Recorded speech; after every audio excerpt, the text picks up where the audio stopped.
The transfer portal has been very kind to the Big 12, West Virginia to BYU, even Utah, and especially Houston. This is the Dose Grande Squad. You're talking ball with the Big 12 squad.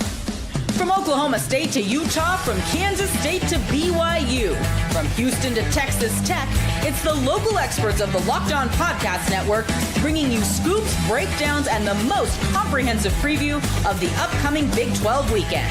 Buckle up, it's the Big 12 squad, and we have a seat for you. No hurt feelings and thin skin allowed. Squad up, you're part of the Big 12 squad. Happy Thursday, everybody. Welcome to the Dose Grande Squad. It is the Locked On Big 12 Squad. As the lady said just a second ago, we're going to give you scoops, breakdowns, jazz like that. You guys remember when the squad show was an hour? That was a wild time of my life. It was a wild 2 months in our lives. 30 minutes today. We'll get you in and get you out on your evening commute. Most likely it is Thursday night after all. Parker Ainsworth of Locked On Cougs talking Houston. Jake Hatch, Locked On Cougars. BYU. Mountaineer Paul, Locked On West Virginia, and JT Westersill of Locked On Utes. Thank you for making our shows your first listen every single day. We will touch on the transfer portal, college basketball, and maybe a little national championship because ESPN tells me that Miami is built like an SEC team. It's my favorite quote from the last 7 days because, of course, they would say that. Let's go portal first. Parker Ainsworth, you are claiming the best portal class, maybe in the Big 12, maybe not. Oklahoma State, Texas Tech are up there, but Houston, one of the best in the country at the very least. Yeah, they made a big splash early with Mekhi Hughes coming out of Oregon. He was a big-time Tulane running back, had 2,700 yards in 2 years there.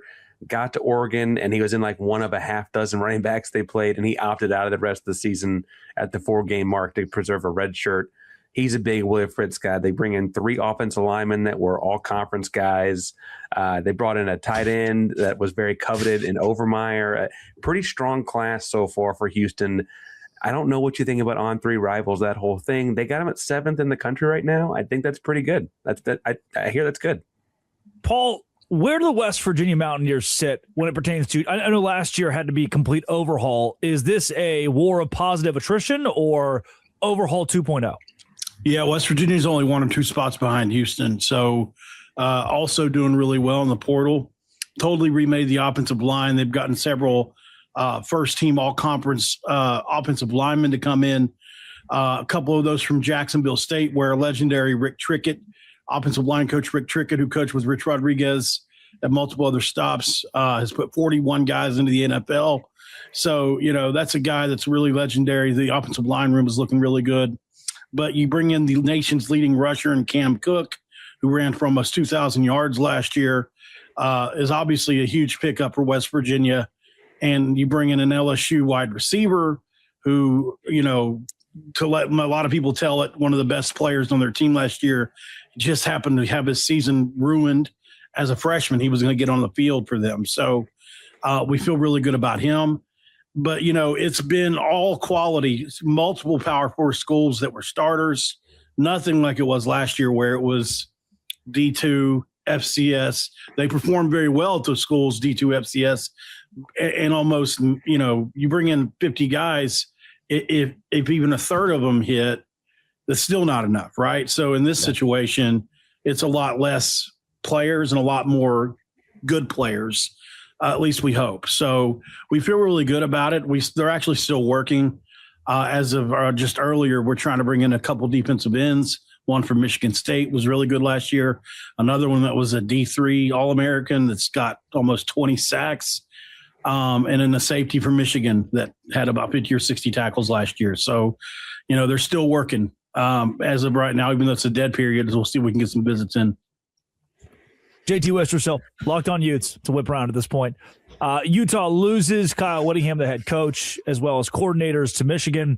But there hasn't been a mass exit of guys going to the Wolverines like you saw for Iowa State. The entire Iowa State roster is headed to. You want to push back? I don't know. Mass exodus. Maybe not mass, but all the best guys. Almost all the best. We just lost. Yeah, you lost a lot of guys. We just lost Leslie Moa. By the time this episode comes out, I think he's going to be a Wolverine. I mean, he has a do not contact entry. That was our 5-star recruit. Everyone's becoming a. Yeah, Utah I missed the Moa one. That's not good. Yeah, no, it's terrible. That's not good at all. It's bad. Also, I love that this show we start with football, by the way. Let's not talk basketball at all. Let's just talk football on this show. But although talk basketball, You want to talk? We just beat Kansas. I said I don't want to talk basketball. I would love to talk basketball. But no, it's bad in Utah right now. John Henry Daly, one of the best pass rushers in the Big 12. He's a Wolverine. You get other guys like even a guy like Jonah Laea, the defensive tackle. Like all of a sudden he's a Wolverine. What? JJ Buchanan, our rising wide receiver tight end hybrid. He's a Wolverine too. So we knew he'd take the staff with us, but I am surprised at how many players that he's taken to. Look, Utah's gotten some fine players in the transfer portal, but the biggest storyline has been all the best guys for the most part, they've left, and it feels like most of them end up being Wolverines. Well, I was going to have like a positive spin to this. Parker got me excited. I was like, man, this is great. Utah still got some guys. Can we bring up an issue that brings up, though, in that, so Houston's not innocent on this. A linebacker from Mississippi just entered with a do not contact tag and committed to Houston within a few hours. Amen. Parker, tampering, it does not exist. The BYU guy would say that, huh? Here comes the BYU guy. I was really going to ask, what's the point of the tag? Like, what do we do with this? Well, no, but that's the thing about this. Everybody thinks that do not contact tag essentially means that players are being tampered with. We had Bronco Mendenhall on my radio show in Salt Lake City. He's the Utah State head coach. And his exact words were, tampering does not exist in college football. He says there is some mythical hotline we're supposed to be able to call and throw essentially tattle on people. He says, I don't think anybody's going to answer those phone calls. So the whole thing with the tags, yeah, I get the frustration with it. But guys, the agents, the high school coaches, the parents, you can't contain it. There's no way to contain it. The do not contact is do not contact the hotline is what you're saying. That's actually what it's talking about. If you dare try the Damon Williams thing is so important, right? We got to get something back for us. Oh gosh. And I mean, I say us, but I don't mean anything against the players. I don't care. I just mean on this side of things, you have to have some kind of protection in for the universities somewhere. And if that's multiple years in a buyout that counts against the cap, I think that's probably the best solution. If you've got a guy and you sign him to 2 years and somebody wants him, fine, you can have him. But whatever the buyout is going to count against your cap. I think that will probably help in some cases, unless they're just the top tier. They'll just make it up in NIL. But, I think for the middle ground people, they'll have to think twice about that. Well, and MP, to your point, we have the Big Ten that threatened Damon Williams with litigation themselves. So we got conferences who are threatening to throw their weight behind. You got to have something. You got to have some kind of leverage. That could change it, but you're right. The buyout thing, I think it's absolutely the right play because if it counts against your cap, you're going to be very wary of paying that money. Hatch, let's keep it with you. BYU, at the time of recording, they don't have a ton of players through the portal, but the quality of player is high. Like the three guys you got can be instant contributors for BYU. And by the way, like the entire roster is coming back. Anybody who cannot leave to go pro or is out of eligibility, if you have eligibility, you're returning to BYU right now, aside from a group of 10 transfers that positive attrition weren't contributors anyway. Is this the ideal scenario that Kalani wanted? Yeah, quite honestly, it was. And the thing is, I don't think there's any other program out there in the country that can essentially say, as you mentioned, Drake, they made a clean sweep of their top-end talent that has eligibility remaining, sticking in their program. And that's a credit to what Kalani's built culture-wise. Yes, there is a money element. BYU is absolutely having to funnel cash to these guys via NIL and revenue share to keep them in place. But to your point, that's cheaper. In some ways it is, because, yeah. It is. You get a little discount that way. You do. You get hometown discounts. But the other thing about this is there were guys coming back off missions for the Church of Jesus Christ of Latter-day Saints as well as incoming freshmen. BYU doesn't have a lot of slots to fill, maybe 15 transfer portal slots at most. And as of recording, they added 3 offensive linemen on Monday. So those slots are filling up pretty quick. And I think it's more a quality versus quantity situation for BYU. As the Utah guy, I hate how much I agree with everything Jake just said. You know what? Let's push the basketball talk. We will just for you, JT, toward the end of the show. Look, reason being to the world. Look, it's the Big 12 squad. The listeners of the squad are the biggest listeners of the Locked On Big 12 podcast and each of our family of shows. So if you are that listener right now, we'll tell you we're recording this at 9 Eastern time on Monday. So games have happened Tuesday and Wednesday, but we'll give you a synopsis of what we've seen so far in basketball that sans those 2 games. Oops. But first, say to the program, Utah Utes. Let's comfort JT because he seems a little sad. This is the Dose Grande squad.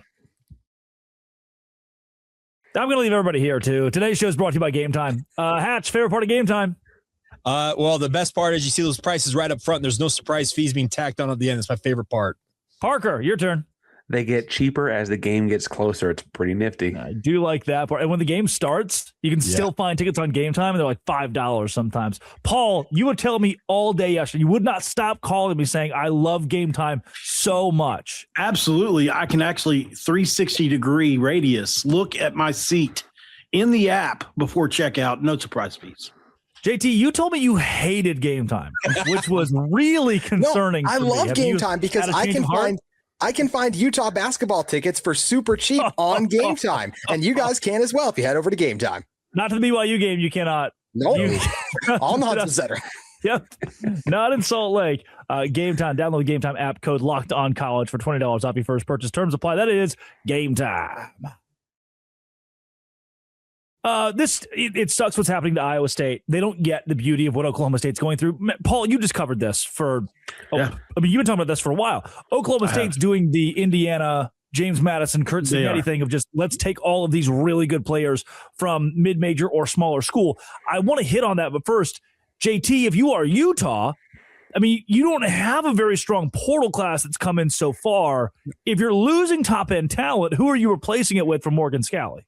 I mean, that's the problem, right? Is you just hope developmental guys and some of these guys hit. You need to continue to find the John Henry Dailies, right? Now, granted, he was at BYU, but at the time he committed to Utah, he was not a proven college football player. Then he bought into Utah and found success here. But look, Utah has lost almost all their best guys. They have gotten a couple to come back. Wayshawn Parker, the running back, returning. That's massive. Yeah. I'm excited that Bird Ficklen comes back, but at the same time, the expectation is still that Devin Dampier is going to re-sign. He hasn't yet. I love talking about re-signing, by the way, as that's our favorite thing in college football right now. But DJ Lagway. Yeah, exactly. Time of recording, he still has not signed the paper. He hasn't. I hear Cam is out looking for him right now, actually. Yeah. But it's just a mess.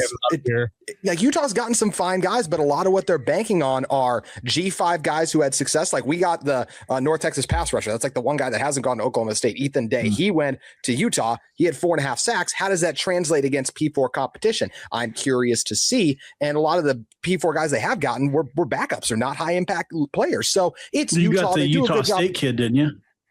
Yes, we got a receiver, Pagan, that I'm excited about. But at the same time, like I have a memory. And last year we got Otto Tia. He had 500 yards with the Aggies, and that worked awful with Utah. He had one catch for 20 yards all season. So do I think Pagan's better? I do, but it's not like proven commodities at the P4 level that Utah is landing. So I think Utah will be fine. They recruit well. They still return some key talent, but they also have to replace all 5 starting offensive linemen, which was their best unit up front. So a regression for Utah as we stand here today is probably more likely. And I don't love saying that, but it's early in the portal window. So we keep hope alive and carry on. I love saying that because about 6 weeks ago, that would probably be Houston's second toughest game next year. And this is fantastic. So, JT, have we hit the point in this whole ordeal where you say, you know what, admittedly, you should have given Whittingham another year?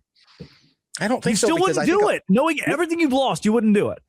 Okay, well, I mean, there was a chance, but I'll just say this. I think a lot of the guys that left, I think they still very well might have ended up somewhere else, right? Does John Henry Daly stay at Utah? Let's just call it what it is with Utah. No, they left to follow Witt. So if Witt was still there, right? Drake, is Utah one of the top 5 like NIL schools? Are they top 10 even? Are they even one of the best in the Big 12? No, the best guys were probably going to leave. Teo Johnson, their safeties at UCLA. What the heck? We just beat them by 30 this year. But now he's there because NIL, I think, being the biggest reason. There are other factors. There's other reasons for all these guys, but Utah is not of the upper echelon in NIL. And this is the second year in a row now where we look at some of the top guys leave at Utah. I think of a Cameron Calhoun last year who ends up at Alabama, and he actually barely even played there. So we'll see what happens with a lot of these guys. But even if Witt stayed, I think a lot of them would have ended up leaving. So yeah, would it have been nice if Kyle came back and a couple of these guys end up staying? Sure. But at the same time, I think a lot of them still would have left because Utah is not a upper echelon NIL school. So you're going to lose your best guys a lot of times when the year ends. But do you not think so? Like when Holgerson left Houston, a handful of guys threw their name in the portal because they were Holgerson guys, and I mean, like a couple of them are in the NFL now, right? Mm-hmm. I don't, in my findings, it doesn't sound like they were actually going to even dabble in it until he got fired. Like, do you think that it just opened the door, even if they might not have, if they had found out that had that kind of number with tampering or whatever, they might have left anyway? Do you not think it at least opened the door for them to like look at what else was out there? I mean, there's a chance, but at the same time, Morgan Scalley's been with Utah for so long, right? It's the same voice taking over that these guys all knew what he was going to offer, know what he's about. It's going to be a similar type of program. So I really don't think a lot of the departures would have been different. Now, granted, like a JJ Buchanan, he's probably still a Ute if Kyle Whittingham's there, right? Because I feel like that staff was like, ooh, we saw him up close and personal. We know how good he is. Let's bring him in. But some of those other guys I mentioned, John Henry Daly, a Smith Snowden, the Teo Johnson, the best ones, they were probably going to leave. So that's where, to me, it didn't make a huge difference. But hey, in some alternate reality, maybe everyone runs it back with the Utah Utes in 2026. But unfortunately, we'll never know. Paul, I feel like Oklahoma State, again, it's the Cignetti way of bringing really good mid-major players and then turn them into elite Power 4 guys with a mixture of other formerly Power 4 guys, and then build out of the transfer portal, build with older players. Oklahoma State is in not just one of the best spots in the Big 12, one of the best spots in the country, and that's per any transfer portal rankings. This is an overhaul that is completely positive for the Pokes. It's the new way. It's the new way. It's, it's basically a ready-made transition from North Texas to Oklahoma State. It's really crazy. And, covering West Virginia, covering Oklahoma State here over the last week and a half has been really interesting. And just the different philosophy and types of players they're both bringing in. At the very top, you've got the 5-star quarterback in Mestemaker. You've got basically just a smidge under 5-star in Hawkins. You've got a guy that's a 4-star in Wyatt Young, another 4-star in Wendell Gregory. That you've got the keep from Oklahoma State, who was, if you could keep one guy from them outside of Segrin, it was probably Gregory. And they've added just a myriad of other 4-star dudes. And anybody that was anybody on that North Texas team has come in.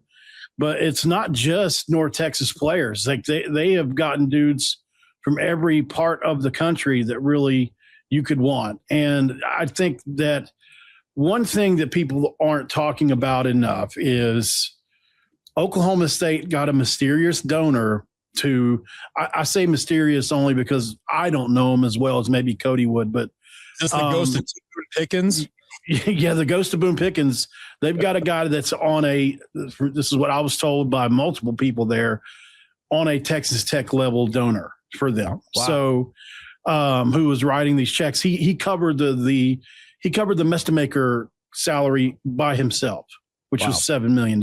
So, that's an insane, that's most people's outside NIL cap.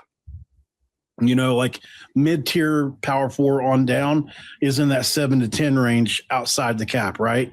You get up above 15 or so, you're getting into the upper tiers, 20, but so I think you're looking at it like, man, Oklahoma State's in a really good spot year one. And I really do believe that. Like, last year at West Virginia, I tried to convince myself that we had a shot year one, but we just lost too many players. Oklahoma State's in a similar situation, but the quality that they're bringing in, and it's ready-made, I think they're closing in on 20 or 25 players from North Texas now. And I would say at least half of those are close to 4-star or 4-star. Like they won 12 games for a reason, and it was the American, right? So it's the very highest level of the group of 5 that you can possibly get, and they were the best of it. So the players they have, and they have a really, really unique philosophy when it comes to recruiting that they won't divulge about. So, I like it. Obviously, we have to see what'll happen. It's the Big 12, and most of the time our teams eat each other. But I do think Oklahoma State's got a shot to have a Houston type year in year one. Anyways, I don't know if they'll do Indiana, but I think they could do something like Houston, maybe like did last year. Yeah, no doubt. Coming up, basketball. That's the Note Grande squad. Come on, JT. Hoops, and again, we recorded this on Monday. Just the best time for all of us to get together. So Hoops as of Monday. Overarching feelings on the season. JT, we'll put you last. Great call. That's where I want to be all season long for basketball talk, right? Well, Parker, this Houston team, what they did to Baylor, this Houston team, what they've done all year long. This is a fun aside. Vanderbilt plays 0 games the remaining schedule against top 15 opponents. BYU plays 6 games against top 15 teams. Vanderbilt's number 2 in the country in strength of schedule. BYU's number 23 in the country in strength of schedule per ESPN. Oh, wait a second. I do have a lot of questions about that. But Parker, the Houston Cougars, once again clicking. And I would say their best 2 or 3 guys didn't even play their best games against Baylor. Like this team ceiling still feels like it could be there. Yeah, it's interesting, and I want to make sure everyone gets to talk because I actually want to know more about a couple of y'all's programs. But the Houston thing actually feels weirdly ahead of schedule relative to last year. Last year, you bring in a new point guard in Miles Uzan, and you had a few more losses at this point, and so on. Right now, Houston's got just the 1 loss from Las Vegas in the Players era. But you also weirdly feel like this year's team has a lot more to grow. You start 2 freshmen, and they're still kind of picking up. I mean, they're out of position on defense several times a game. And it's like, okay, can you fix that over the course of the season? This Kingston Fleming guy looks like a top 10 pick, if not a top 5 pick. Emmanuel Sharp is doing the Emmanuel Sharp things. They look really, really good. And JoJo Tugler's been staying out of foul trouble lately. Those are all good things. Obviously, I think Jake has his own fair share of things to be happy about too. It's an incredible conference. You can't win 19 games in it anymore like Houston did last year, so I guess you can't do that part. They only legally you can't now. like, they only play 18 conference games now. So I think that it's fair to say Houston's going to have a good year if they don't win 19 like they did last year. Hatch, it has been. I mean, yeah. If you turn on ESPN, it's still the AJ Dybantsa show. Like it is AJ Dybantsa and company. But I don't think people understand the level that Rob Wright and Richie Saunders elevate this team because the country is going to hone in on AJ Dybantsa. This BYU squad is a lot more complete than I think they get credit for from those that just think it's Dybantsa and bust. Well, and that, to your point, Drake, that's exactly what it is. It's a true big 3 because AJ, he looks the part of potentially the number 1 overall pick in the NBA draft. You talk about Kingston Fleming, Parker. Like we have 4 or 5 guys in this league alone that I think are top 10 caliber NBA draft picks, and AJ's right there among the best of the best. But you're right. Rob Wright, all he does is make plays off of guys like Richie Saunders and AJ Dybantsa, and Richie in his own right, all he's done is elevate his play. And the game against Utah last weekend, how many offensive rebounds late in that game did Richie Saunders come up with that were absolutely critical to BYU grinding out a win over Utah in the Huntsman Center? So, yeah, this big 3, they have made BYU a force to be reckoned with. But the nice part is they're getting contributions from other guys. Kennard Davis Jr., Keba Keita. Off the bench, you have the new addition of Bidu Ahmed or Abdullah Ahmed. They've got a really, really solid squad. The only question I've got about them is their guard depth, and that's the only concern because they've had 2 season-ending injuries on that guard line. Surely Chris Paul still has eligibility and could come to be like Kyrie Irving possibly. If LeBron's going to go to Ohio State, why can't CP3 play in Provo? Correct. Mountaineer Paul, West Virginia, not getting near enough love on the national scale right now at all. They're a top 25 caliber team, in my opinion, because of their wins, a couple of their really quality wins this year, and certainly a tournament team in my eyes. Yeah, I think we're hitting our stride for sure. You know, we honestly started out the beginning of the year without 2 of our best players for the first 10 games. And so, you know, we started out pretty well, and then you threw those guys into the mix, and it kind of ruined the chemistry for a little bit. And now we've hit our stride again. Honor Huff's the best 3-point shooter I've ever witnessed in my life outside of like a Steph Curry. I've never seen a guy like him in my life. I've never. Like this guy is incredible. He's on pace to actually pass Steph Curry all time this year and finish inside the top 20 if he keeps on doing what he's doing right now. So, you know, he's a dude that, you know, he put up 23, probably single-handedly helped us beat Kansas in the second half, or day before yesterday, in a game where, you know, it was he and Lorient who was on that Final Four squad at FAU. Harlan Obioha, the 7-footer, really played big inside. And this team, like I said, hitting their stride. Trace Eaglestaff averaged almost 20 points a game in North Dakota last year, put up 41 against Alabama. And he has been horrible this year outside the last 10 games. So he's finally coming on, it seems. And he's the piece that can really unlock this team's potential, because you just can't guard both he and Honor Huff in 3-point scenarios and still contain Brennan Lorient down low. So we feel really good about it. Don't know how we'll do against Houston necessarily. That's a huge step up. The only team that we faced comparable to that is Iowa State. We didn't fare well, but that was in Ames. So, but, we beat Cincinnati. We beat Kansas, two pretty good teams here back to back. The only other two games that we lost, we were up by 12 against both Ohio State and Clemson early in the year with less than 6 minutes to go and blew both of those games, or this would be a 13-win team right now. And you can say ifs and buts all you want, but that you're supposed to hold on to those kind of wins. And, the other day against Kansas, we did. We finally did. We held off a run late in the game because we played such tough defense. Our team's been wearing out late. I think they've kind of got the formula figured out, and I really love what Ross Hodge is doing in year one. We got, a 5-star, a 4-star, and we got another 5-star coming on campus as far as recruiting goes. So things are going really well. JT, will the sun ever shine again?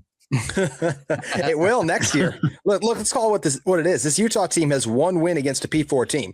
It's Ole Miss. And I know we talked about how the ESPN loves to glaze the SEC. Ole Miss has one other P4 win themselves too. It's Missouri. And that's it. So this is a Utah team where, yes, they showed up well against BYU. And wouldn't it be hilarious if by the time this releases, Utah beats Tech and then everything I'm saying is completely bad and wrong. But at the same time, I've seen this movie before where Utah plays well against a BYU because it's a rivalry game and the players get up for it. It's one of the better atmospheres all season long. It actually is the best. It's straight up the best atmosphere in the Huntsman all year. And the rest of the season is disappointing. Look, they just got blown up by Arizona. I know a lot of teams have, but you also just lose to a Colorado team that I still don't think is that great either. I think the Big 12 got better, and I think Utah got worse from last season too. I knew the season was going to be long as soon as they lost to Cal Poly. Heck, I knew the season was going to be long when they went to overtime against Weber State. They do not have good size up front. And yes, I like the guards, but they're too small. So I think it's going to be a long year for Utah. I don't think they win more than 3 games in the Big 12. It was a miss year one for Alex Jensen in terms of building this team, and he'll get to try again next year because I'm not feeling good about how this team has looked so far, nor how they'll carry out the rest of the season. Last I checked, they're not favored in a game the rest of the way. You said they got 3 wins. Name them. I know. I said, you know what? I'm going to go them to upset a couple teams. So I think they'll get a Cincinnati on the road. Okay. Outside of that, they're going to beat someone they shouldn't beat. So, is that a TCU at home coming up? Okay. Is that an Arizona State, right? But then they're also going to lose some of those games too. So that's why those are the. Yeah, I mean, fair. Actually, yeah, I'm with them now. I get it. But it's rough. It's rough right now, and we'll see if it turns around next year. It's still way too early to judge Alex Jensen. To me, his GM as well, Wes Wilcox, like everyone, they just need to do a better job evaluating the talent level at this level. They're NBA guys. They need to learn what it takes to succeed in college, and we'll see if they can be better next year because it'll be a rough year. Jake, as you know, NBA coaches that try to coach college, it never works. No, it never works. But JT, I believe that Alex Jensen and Wes Wilcox can evaluate talent. I got no problem saying that, but this is what really matters to get that talent to Salt Lake City. Great point. Jake Hatch is living his best life right now. Some of the trust me, we're living large in Provo. Well, the big swings they have too, Jake. I'm not blanking on the Auburn guy's name. I'm talking Cam about on the Coleman. roster. Yeah. No, he's the guy he's on Utah's roster now. I'm talking about. Parker. Yeah. Anyways, he's the guy who got in trouble last year. He was a 4 or 5-star, but he just didn't work. Doesn't work at Utah either. Cam Newton. Yeah. Who's the Auburn guy? Yeah. How much SEO can Drake fit into one segment right there? That's what that was. Talking about Ja'Kai Howard. Locked on Big 12, Cam Newton mentioned. Chris Davis. Can I throw out something crazy to end the show? Yeah, what's up? Yeah, what you got? Was the Big 12 actually the 4th best P4 conference in football this year when we look at how the ACC did in bowl games? No. Still better than the ACC. We did our part. That's y'all's fault. Pretty sure you're talking about Ja'Kai Howard, though. We did well. 8-5 Duke won the ACC. Enjoyed the Pop-Tarts. That's all I'll say. So Yeah, that's true. Neil Brown is ribs. building Did North y'all see Texas. that? What? At the Texas Bowl, they got to eat ribs. Like they just passed out beef ribs at the end of the game. Hey. That's pretty awesome. That was awesome. when in Texas, man, come on, get that plan. I've had barbecue with Hatch and JT and Parker in Texas. Next year, Paul. I've had barbecue with Hatch. Hey, shout out to John, by the way. And yeah, Mountaineer Paul and I have enjoyed a meal together.